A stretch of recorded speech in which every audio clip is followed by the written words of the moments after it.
Amis de la motivation, du bien-être et du développement personnel, bonjour. Surprise, surprise. Nous sommes lundi 6 janvier et exceptionnellement, j'ai décidé d'apparaître dans cet épisode des lundis de motivation pour différentes raisons. La première, c'est que je tenais absolument à vous présenter mes meilleurs vœux pour l'année 2014. Je sais que c'est d'une banalité incroyable de souhaiter santé, amour, bonheur, etc., etc. Cependant, je vais insister sur un point. Et vous ne serez pas surpris de savoir que je vous souhaite avant tout la santé. Ensuite, ce que je vous souhaite, c'est de pouvoir être vous-même. Plus j'échange avec vous, plus je me rends compte que nous sommes peu nombreux à pouvoir dire oui, je suis heureuse et je suis moi-même. Je n'ai pas à faire semblant d'être quelqu'un d'autre et ça, c'est fabuleux. Je vais juste terminer par 2 remerciements que je tenais absolument à faire et comme c'est pour des youtubeuses anglaises, je vais le faire en anglais. Vous avez remarqué que j'ai ajouté des sous-titres aujourd'hui sur le lundi de motivation. C'est vraiment pour elles. Switch off in English. Thank you so much to 2 persons. The first person I want to thank here is Empress Natilux. I just find her lately, actually. I was commenting on Obian's channel. I don't know if you know her, Natural Black Beauty.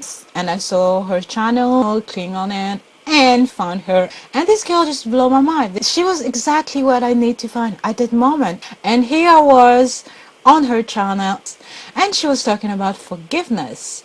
And I was just like, wow, she's talking about this, and now I'm gonna talk about this. She inspires me and comforts me for this episode, for the forgiveness part. Thank you so much, girl. The second girl I have to say thank you, thank you, thank you, thank you is BNK Love and Life.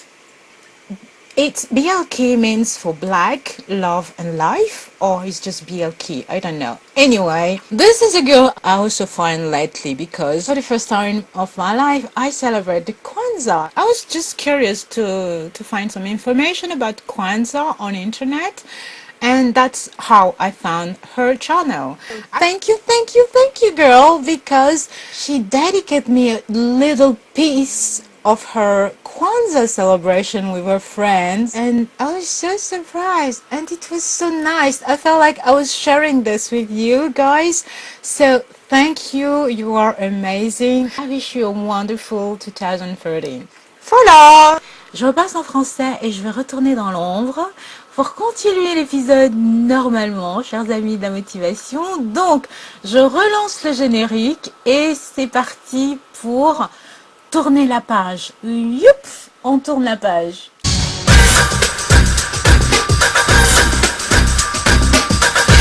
Et bon, je suis retournée dans l'ombre. Avant de tourner la page tous ensemble, je vais honorer mon rituel habituel de la revue de presse. Et cette semaine, je vais le faire devant le Huffington Post.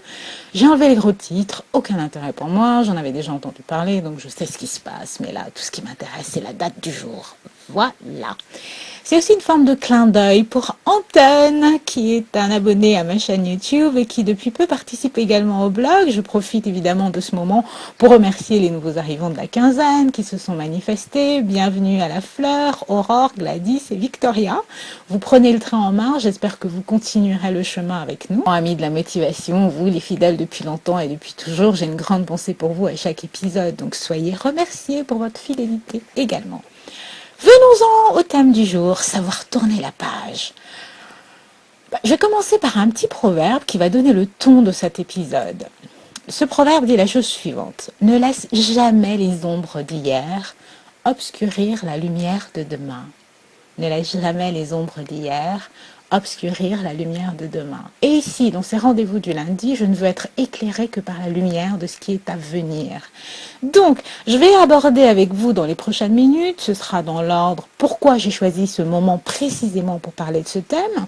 Ensuite, je vais expliquer pourquoi, à mon sens, il est important, voire salutaire pour chacun d'entre nous de tourner la page sur les événements qui se sont passés en 2013, et même avant, tourner la page sur le passé. Et enfin, je vais vous suggérer quelques astuces que j'ai utilisées pour tourner un certain nombre de pages dans la vie. Premier point, pourquoi choisir ce moment précisément pour aborder ce thème? J'aurais très bien pu me précipiter dans les résolutions et d'ailleurs, c'était ma première intention, puisqu'on est au début de l'année, voilà.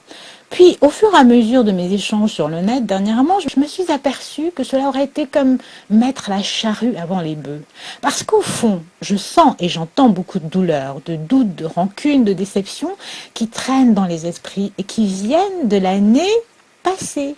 Or, comment prendre une nouvelle direction alors qu'on est encore fixé sur le passé, fixé sur des échecs, des attentes, des trahisons, des séparations, des pertes de l'année précédente? C'est pour ça que je me suis décidée à commencer par ce thème. Ce que je propose, c'est réglons d'abord son compte à l'année qui vient de passer. Dans tout ce qui n'a pas plu en 2013, je peux citer quelques exemples en vrac que j'ai entendus à gauche, à droite.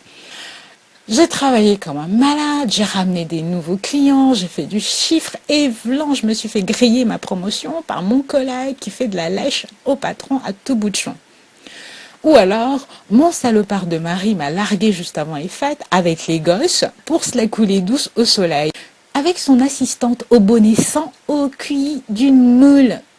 Autre chose qui n'est pas passée en 2013 pour certaines, ma meilleure copine m'a piqué mon projet. On a travaillé ensemble sur mon idée et voilà que je découvre qu'elle s'est lancée sans rien me dire, comme si c'était son idée.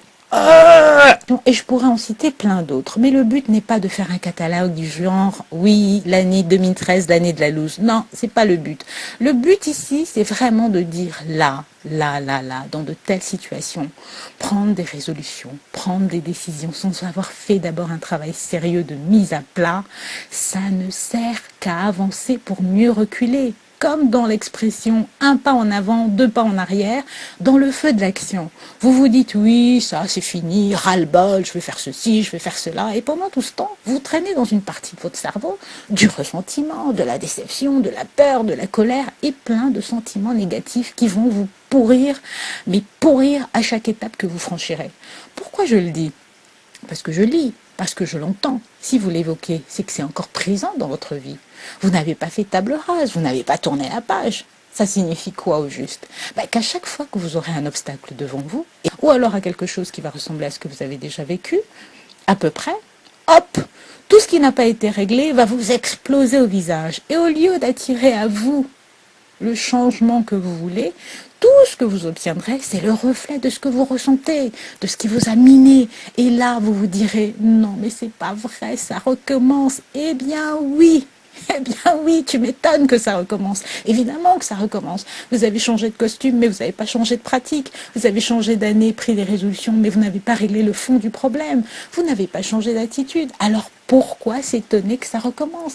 C'est exactement comme dans la définition que l'on prête à Albert Einstein, qui disait la folie, c'est de refaire la même chose et d'en attendre un résultat différent. Oui, nous sommes tous parfois fous. Je dis nous parce que moi aussi, ça m'est arrivé. Donc, si vous admettez avec moi le postulat selon lequel c'est salutaire pour vous de régler son compte à l'année 2013. Pas pour votre mari qui s'est tiré, pas pour votre meilleur ami qui vous a doublé, pas pour le collègue qui fait de la lèche et qui a eu la promotion, pas pour le pôle emploi qui vous snob et vous regarde avec dédain et pitié parce que vous avez 50 ans, pas pour le licenciement dont vous avez été victime, pour vous. Parce que rien n'est fini tant que vous avez la santé et les moyens et l'envie de vous battre. Il y a toujours une ou plusieurs solutions. Pour qu'elles apparaissent et pour que vous les voyez, il faut que vous abandonniez les sentiments négatifs et que vous tourniez la page. C'est là que nous arrivons à la dernière partie, celle du comment faire. Il y a eu plusieurs actions qui m'ont permis de faire table rase. Pas d'un coup, d'un seul, mais progressivement. Certes, lentement, mais définitivement. Là où je suis là, il n'y a plus de blessures du passé qui peuvent m'atteindre. C'est terminé, ce passé est passé. Et j'ai tant et si bien intégré ce fonctionnement à mon quotidien que j'ai été capable, encore dernièrement, à la fin de l'année, là, de tirer un trait sur une énorme perte en une dizaine de jours. Il y a 2 actions que j'ai menées qui m'ont permis de tourner plusieurs pages. Le pardon et le lâcher-prise. Commençons d'abord par le pardon. Vous allez me dire, pardon à qui? Pardon à quoi? J'ai été virée et je dois demander en plus pardon. J'ai été larguée et je vais demander en plus pardon. Tu te fous de moi, Grâce? Eh bien non. Pourquoi? J'ai pardonné aux gens qui m'ont fait du mal, trahi, déçu, volé. Oui. Et je me suis également pardonnée. Pourquoi? À moi aussi, parce que dans une relation, les choses ne sont jamais unilatérales. Si vous vous êtes trouvé dans une situation donnée avec une personne, c'est qu'à un moment donné, vous avez pris un rendez-vous pour vous trouver dans cette situation. C'est que vous avez une part de responsabilité aussi dans cette situation. Donc, ce n'est pas simplement un pardon du style je m'excuse ou bien je te pardonne. Non. C'est un pardon qui implique de prendre la responsabilité, sa part de responsabilité. Je dis bien sa part. Il ne s'agit pas de se marteler, de se flageller. Oui, c'est tout de ma faute. Non, non. On a une part de responsabilité. Comment j'ai pratiqué? Comment je leur ai pardonné? En leur écrivant une lettre dans laquelle, d'une part, j'ai commencé par les remercier de ce qu'ils m'avaient apporté, à savoir une belle leçon. Et ensuite, après les avoir remerciés de cette belle leçon qu'ils m'ont donnée, j'énumère tout le mal qui m'a été fait, tout ce qui m'a blessé, et je terminais systématiquement par leur souhaiter tout le bonheur possible. Voilà ce qui s'est passé. C'est que tant que je ne croyais pas un mot de ce que j'écrivais, et c'est vraiment facile de voir qu'on n'y croit pas, parce que dès que vous écrivez les mots, il y a une montée d'adrénaline, il y a une montée de colère, bref, il y a une montée d'émotions du passé qui remonte. Et là, oui, vous savez que non, non, je n'y suis pas encore. Donc, tant que j'avais ces éléments, ces soubresauts du passé qui me retenaient, je recommençais. J'ai recommencé, j'ai recommencé. C'est pour ça que je vous disais que ça ne se fait pas d'un coup d'un seul. Il y a certaines choses qui vont se faire rapidement, parce qu'une partie de vous a déjà tourné la page, mais il y a des blessures tellement fortes qui vont vous demander du temps. Qui vont vous demander du temps. Mais ne vous découragez pas, recommencez, recommencez. Parce qu'un jour, vous allez écrire cette lettre. Et vous allez réellement penser tout ce que vous mettez dans cette lettre. Et le jour où j'ai réussi à écrire, je te souhaite d'être heureux, je te souhaite d'être heureuse et que je le pensais réellement, oui, j'ai été délivrée. Oui, c'est difficile, chers amis de la motivation, c'est très difficile, mais alors une fois que c'est fait, c'est terminé.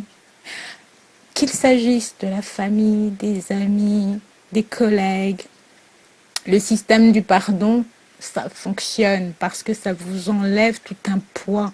Vous vous rendiez peut-être même pas compte que vous aviez ce poids et que ce poids vous bloquait pour aller de l'avant vers d'autres choses. Tout simplement parce que vous étiez bloqué, que ce soit sentimentalement pour certains, on est là dans le souvenir du passé et au lieu de profiter justement de ce qui se présente devant vous, non, vous êtes encore bloqué dans des vieilles relations négatives qui n'ont pas fonctionné. Vous êtes là dans la méfiance, dans la jalousie, à vous demander mais ça va se terminer comme la dernière fois, je veux pas de ça. Au lieu justement de regarder ce qui se passe pour vous, c'est le passé qui vous dicte votre conduite. Et c'est ce genre de geste, de pardon, qui vous permet d'aller de l'avant. J'ai utilisé l'écrit parce que c'est mon moyen de prédilection. Mais vous pouvez aussi adopter le système du pardon et le faire en face à face directement. De dire d'abord, et c'est très important de respecter cet ordre, d'abord de remercier. Ensuite de dire tout ce qui vous a miné. Et enfin, de souhaiter le meilleur. Et ça ne fonctionne que si vous êtes réellement sincère. Autrement, ça ne sert à rien. La technique de la lettre peut se faire de façon symbolique ou être également réelle, dans le sens où vous faites la lettre, vous avez l'adresse de la personne et vous l'envoyez. L'idée, c'est pas d'attendre une réponse. C'est-à-dire que là, vous êtes vraiment dans une démarche de « je pardonne, je tourne la page ». La réaction n'est pas l'important. L'important ici, c'est vous. C'est que vous tourniez la page. Si vous êtes encore dans l'attente d'une réponse, si vous êtes dans l'attente d'un pardon réciproque, donc ça veut dire que vous n'êtes pas prêt et que cette démarche n'est pas pour vous. Mais ça peut être aussi comme ce que j'ai fait moi, c'est-à-dire un rituel symbolique. Je n'avais aucune velléité de régler des comptes, je n'avais plus aucune attente de quoi que ce soit. C'était juste, je veux tourner la page et passer à autre chose. Donc pour moi, le symbole d'écrire la lettre, ensuite de la brûler, d'aller la jeter quelque part loin de chez moi, ça a été mon rituel, c'est ce que j'ai choisi. Ça peut être une source d'inspiration, à vous de voir. Donc là aussi, j'ai fait ça à la fin de l'année, sur les derniers événements, sur tout ce qui s'est passé en 2013. J'ai écrit des lettres à moi-même. Je me suis pardonné un certain nombre de choses. J'ai écrit une lettre pour une personne qui n'existera jamais. Mais là aussi, c'est pareil, c'est symbolique. Il faut y aller, il faut y aller. Je vous assure, faites-le, ça peut vous délivrer de pas mal de choses. La seconde chose, le lâcher-prise. Il faut pouvoir tirer du positif de ces situations du passé qui précisément n'avaient que du négatif. Pourquoi? Parce qu'il s'agit maintenant de vous repositionner.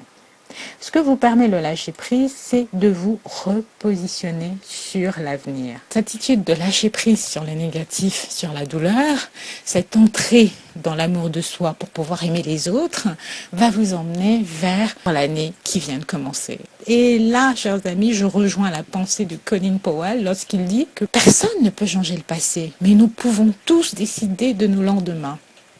Et après avoir pardonné et lâché prise, maintenant que vous avez tourné la page de 2013, vous pouvez enfin prendre des résolutions pour 2014.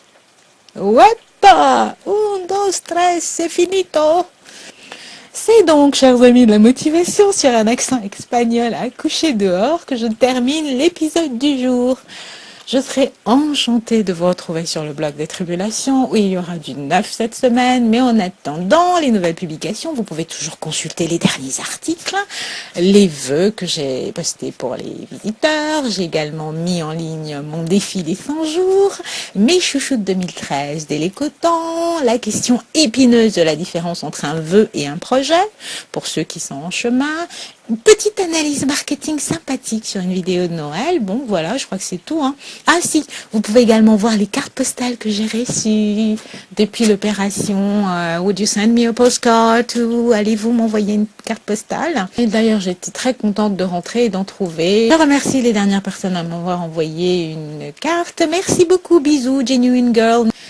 Pour ceux et celles qui sont sur Facebook, si vous n'êtes pas encore fan de ma page, allez-y gaiement.